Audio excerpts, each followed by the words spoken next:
The text message glowed like a slap in the dark. We're done. Riley, you're too much. My heart skidded, and the San Francisco fog outside my apartment window seemed to seep into my chest. By midnight, I was 3 whiskeys deep at the Rusty Anchor, a dive bar where the jukebox wailed heartbreak anthems and my life felt like a country song gone wrong. I'm Riley Carter, 25, a graphic designer with a knack for bad decisions and worse boyfriends. My now ex, Jake, was a charming jerk-think chiseled jaw, empty promises, and a habit of ghosting me for days. That night, I was drowning my breakup in cheap liquor, the kind that burns your throat and your pride. The bar was a blur of neon signs and sticky floors, and I was spiraling, muttering curses at Jake to anyone who'd listen. That's when I saw him, Elliot Pierce, my boss, striding in like he'd wandered into the wrong movie. Elliot, 32, is the kind of guy who looks like he stepped out of a menswear ad, sharp jawline, piercing blue eyes, and a quiet confidence that screams, I've got my life together. He's the creative director at Vibe Studio, where I work, and he's painfully straighter, so I thought. Seeing him in a dive bar was like spotting a unicorn in a landfill. He was there for a client meeting, he later told me. But at that moment, all I saw was my chance to make a fool of myself. Riley. His voice cut through the bar's haze. Calm but surprised. I swayed on my stool, clutching my glass like a lifeline. You okay? Peachy, I slurred, raising my drink. Just celebrating my freedom from Jake the jerk. My laugh was bitter, and I could feel the whiskey loosening my filter. Elliot raised an eyebrow, his usual composed demeanor cracking just enough to show concern. He slid onto the stool next to me, his blazer looking absurdly out of place among the bar's faded flannel crowd. Let's get you some water, he said, signaling the bartender. I groaned, but his tone wasn't pity-inge, it was steady, like he was anchoring me. That's when I made my first mistake of the night. I kept drinking.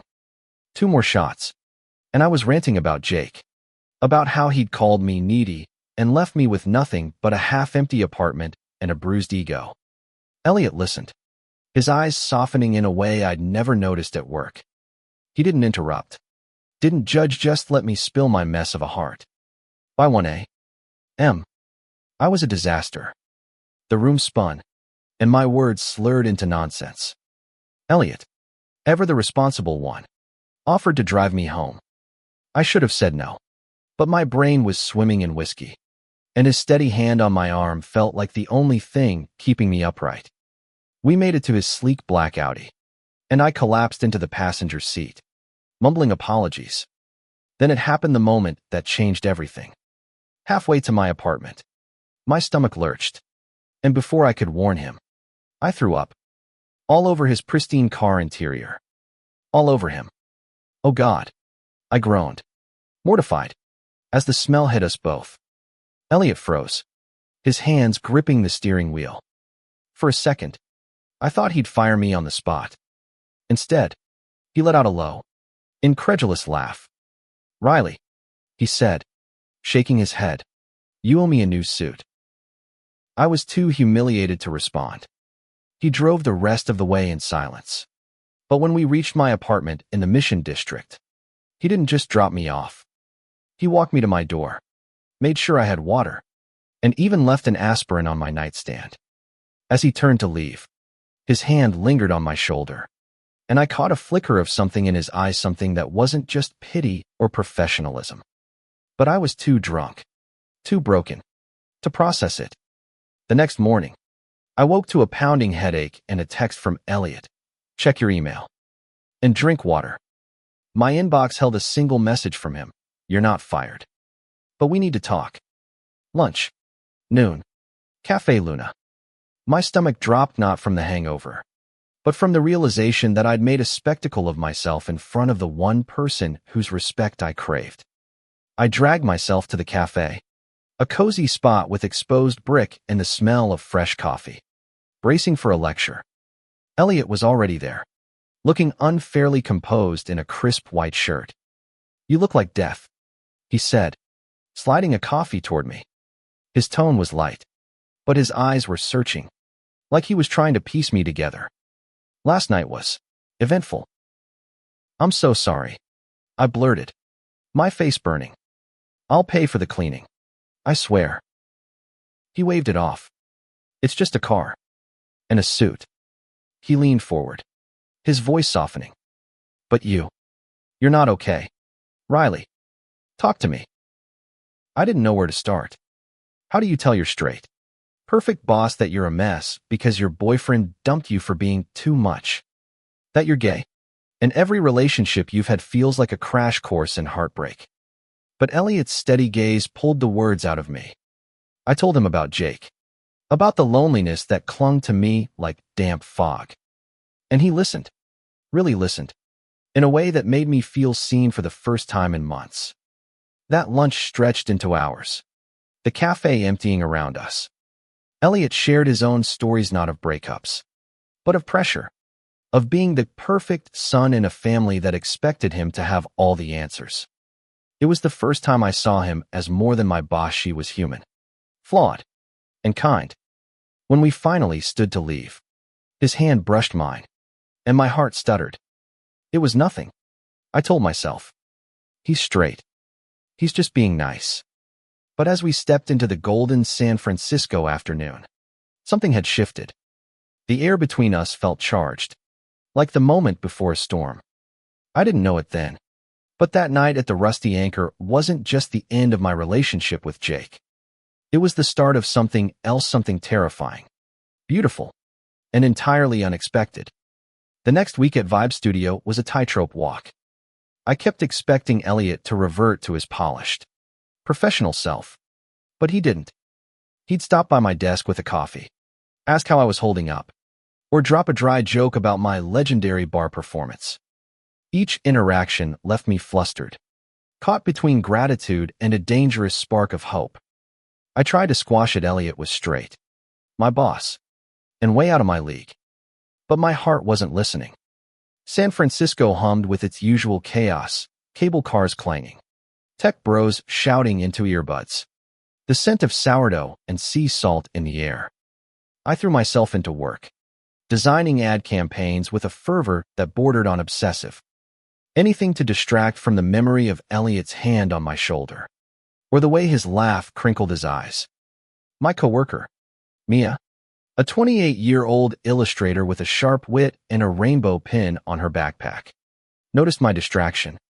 Spill, she said one afternoon, cornering me in the break room. You've been weird since your breakup. And don't think I missed you and Mr. Perfect having lunch last week. I groaned, stirring my coffee. It's nothing. I got drunk, puked on him, and he was nice about it. Mia's eyes widened. You what? Riley, that's iconic. She leaned in, smirking. But seriously, what's with the hard eyes? You crushing on the boss now? No, I said too quickly, my face heating. He's straight. And my boss. And I'm a disaster. Mia raised an eyebrow. Straight. Huh. I've seen the way he looks at you. Like you're a puzzle he's trying to solve. Her words stuck with me, buzzing like static. I brushed them off, but they burrowed deep. That evening, Elliot called me into his office to review a campaign mock-up. The room was all glass and sleek lines, with a view of the Bay Bridge glowing against the dusk. He leaned over my shoulder to point at the screen, his sleeve brushing my arm. My pulse spiked, and I cursed myself for it. Nice work, he said, his voice low. You've got a real gift. Riley, don't let anyone, Jake included, make you doubt that. I mumbled a thanks, my throat tight. His praise felt like sunlight, but it was his closeness that undid me. I left his office in a daze, convinced I was reading too much into it. He was just being a good boss. Right. The next night, I found myself back at the Rusty Anchor. Not to drink myself into oblivion this time, but to clear my head. The bar was quieter, the jukebox playing something soft and mournful. I was sketching on a napkin when Elliot walked in again. This time, No client meeting excuse. He spotted me, hesitated, then slid into the booth across from me. Didn't expect to see you here, I said, trying to sound casual. He shrugged, a small smile tugging at his lips. Figured I'd check if you were planning a repeat performance. I laughed, the tension in my chest easing. We talked about everything and nothing. His childhood in Seattle, my small-town Ohio roots, the way San Francisco felt like a city of second chances. Hours passed, and the bar emptied. But we stayed, caught in a bubble of easy conversation. When he walked me to my bus stop, the fog was thick, curling around us like a secret. His hand grazed mine again, and this time, it lingered. "Riley," he said, his voice softer than I'd ever heard it. "You're not too much. You're enough. More than enough." My breath caught. His eyes held mine, and for a moment, I thought he might lean in. But then my bus roared up, and the moment broke. I climbed aboard, my heart pounding, wondering if I'd imagined the weight in his words. Back at work, the tension grew. Elliot's glances lingered longer. His smiles felt private, meant just for me. Mia kept teasing, but I was too scared to hope. Then came the company retreat weekend in Napa Valley. All expenses paid. I almost didn't go, terrified of what I was feeling. But Mia dragged me along, promising wine and bad decisions. The retreat was at a sprawling vineyard, all rolling hills and golden light. On the first night, after a day of team-building nonsense, we gathered around a bonfire. Elliot was there, his sleeves rolled up, laughing with the team. I hung back, sipping wine, until he found me. "Thought you'd be the life of the party," he teased, sitting beside me. "Not tonight," I said, my voice quiet. "Just thinking." He tilted his head, his expression softening. "About Jake." I shook my head. "About you." The words slipped out before I could stop them. His eyes widened, and for a heartbeat, I thought I'd ruined everything. But then he smiled a real, unguarded smile and my world tilted. The Napa night was crisp, the bonfire casting shadows that danced across Elliot's face. My confession hung between us, raw and reckless. I braced for him to pull away, to laugh it off, but he didn't. Instead, he leaned closer, his voice low. "Riley, I've been thinking about you too." My heart stuttered. "You're straight," I said, half question, half plea. He let out a soft laugh, running a hand through his hair. "I thought so too. Until you." The words hit like a tidal wave. I stared at him, the crackle of the fire drowning out the chatter around us. He wasn't joking, his eyes were too earnest, too vulnerable. I wanted to believe him, but doubt clawed at me. Was this pity? A rebound for my broken heart? Or something real?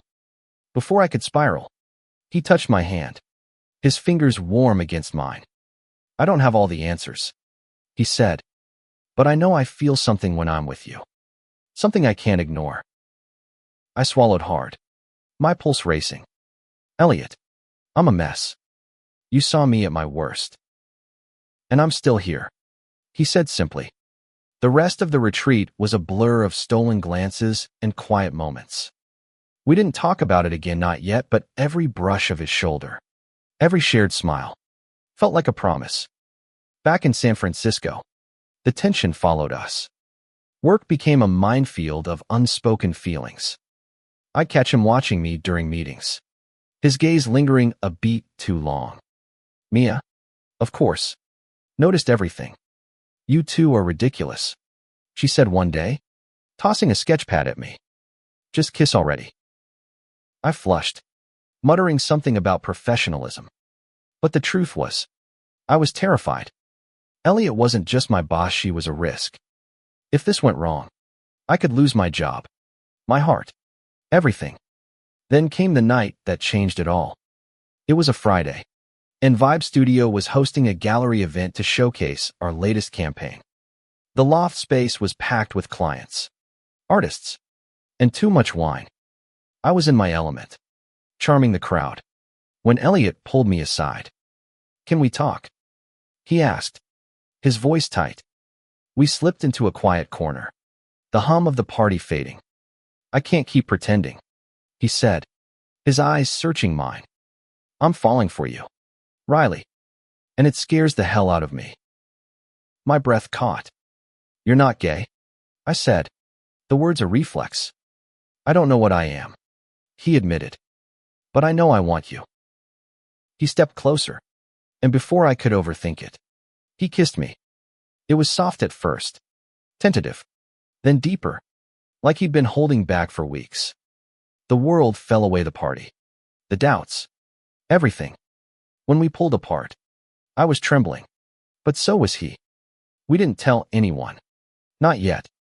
The next few weeks were a secret dance of late-night talks and stolen kisses in his office after hours. But secrets have a way of unraveling.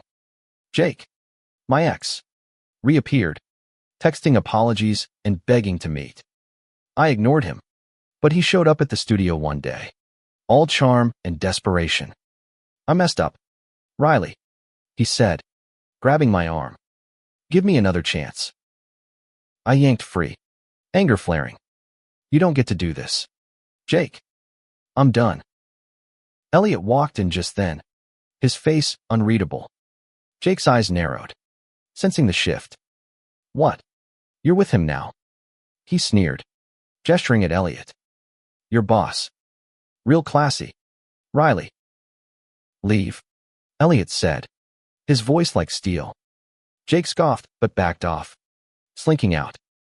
I turned to Elliot, expecting judgment, but he just pulled me into a hug. "You okay?" he whispered. I nodded, but the encounter shook me. Jake's words echoed my fears. Was I just a rebound? A mistake? That night, I went to Elliot's apartment, a sleek loft in Soma with floor-to-ceiling windows. We talked until dawn, laying bare our doubts. He told me about his conservative upbringing, the pressure to be perfect, and how I'd upended everything he thought he knew about himself. I told him about my fear of being too much, of ruining this fragile thing between us. "We'll figure it out," he said, his hand finding mine. "Together." Figuring it out wasn't easy. Dating your boss is a tightrope, and we were both wobbling. At work, we kept it professional, but the team sensed something. Mia's knowing smirks didn't help. Outside the office, we were cautious. San Francisco's a small world, and gossip travels fast. But every moment with Elliot felt like stealing time from reality. We'd wander the Embarcadero at dusk, sharing coffee and dreams, or curl up on his couch, watching old movies. He'd laugh at my terrible impressions, and I'd tease him for his obsessive organization. But the world doesn't let you hide forever. A month in, we were at a client dinner when a coworker, tipsy on Merlot, asked Elliot point blank if he was seeing someone. His hesitation was brief, but I felt it like a knife. "Just focusing on work," he said, avoiding my eyes. I excused myself, my chest tight, and stepped onto the restaurant's balcony. The city sparkled below, but all I felt was cold. Elliot found me minutes later. "I'm sorry," he said, his voice raw. I panicked. "I've never done this, come out, or whatever this is." "Do you regret it?" I asked, my voice barely steady. "No," he said fiercely. I need time. Riley, this is new for me." I wanted to believe him, but doubt gnawed at me. Was I asking too much, pushing him into something he wasn't ready for? That night, I went home alone, staring at my ceiling, wondering if I'd misread everything. The next day, Elliot showed up at my apartment with coffee and an apology. "I was an idiot," he said. "I'm not ashamed of you, Riley. I'm just figuring out how to be honest with myself." We talked for hours, rebuilding trust. He admitted he'd never questioned his sexuality until me, and the weight of that truth was heavy. I promised to be patient, but it wasn't easy. Every time he pulled back, I felt Jake's words creeping in. Too much. Then came the curveball. Vibe Studio landed a huge client, a tech giant with a massive campaign. Elliot and I were tasked with leading it, working late nights side by side. The pressure was intense, but so was our connection. One night, in the empty office, he kissed me against a stack of design boards, and I forgot how to breathe. "I'm all in," he whispered. "No more hiding." But hiding wasn't our only problem. Jake started texting again, cryptic messages about knowing the truth. I ignored them, but unease settled in. Then, one morning, I opened my email to find an anonymous message, photos of me and Elliot at the Embarcadero, his arm around me. The message read, "Your boss know you're using him to climb the ladder." My stomach dropped. Jake. It had to be. I showed Elliot, expecting him to shut down, but he was furious. "This is harassment," he said, pacing. "We're taking this to HR." I hesitated. "What about us? If we report this, everyone will know." He stopped, his eyes meeting mine. "Let them know. I'm not hiding you. Riley." We reported the email, and HR launched an investigation. The studio buzzed with whispers, but Elliot didn't flinch. He held my hand in the break room, ignoring the stares. Mia, predictably, was thrilled. "Told you he wasn't straight," she whispered, winking. But Jake wasn't done. He showed up at my apartment one night, drunk and belligerent. "You think you're better than me," he shouted. "He's just playing you, Riley." Before I could respond, Elliot appeared had been on his way over. "Get out," he said, stepping between us. Jake lunged, but Elliot was faster, pinning him against the wall. "You come near him again, you'll regret it." Jake left, but the encounter left me shaken.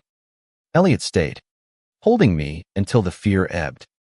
"I've got you," he said, and for the first time, I believed it. The aftermath was messy but liberating. HR traced the email to Jake, and he faced legal consequences for harassment. The studio rallied around us, and Elliot's openness silenced the gossip. He came out to his family, a nerve-wracking call I sat through with him, holding his hand as he stumbled through the words. His parents were shocked but kind, promising to visit and meet the guy who's got my son so happy. Our relationship wasn't perfect. We fought about my impulsiveness, his need for control, but we learned to listen, to grow. Elliot started therapy to navigate his identity, and I joined him sometimes, unpacking my fear of being too much. We were messy, human, and real. One evening, months later, we returned to the Rusty Anchor. The bar hadn't changed, same sticky floors, same jukebox, but we had. We sat in our old booth, sharing a beer, laughing about that disastrous night. "I should thank you for throwing up on me," Elliot said, his eyes crinkling. It woke me up. I laughed, leaning into him. "To what?" "To you," he said, kissing me softly. "To us." San Francisco stretched out beyond the bar's windows, alive with possibility. I'd come here running from a small-town life, chasing freedom. I'd found it not in Jake's fleeting charm, but in Elliot's steady heart, in the courage to be myself, and in the love we'd built from chaos. I wasn't too much. I was enough. And as we stepped into the fog, hand in hand, I knew nothing would ever be the same, not because of the mess I'd made, but because of the life we'd chosen to create together.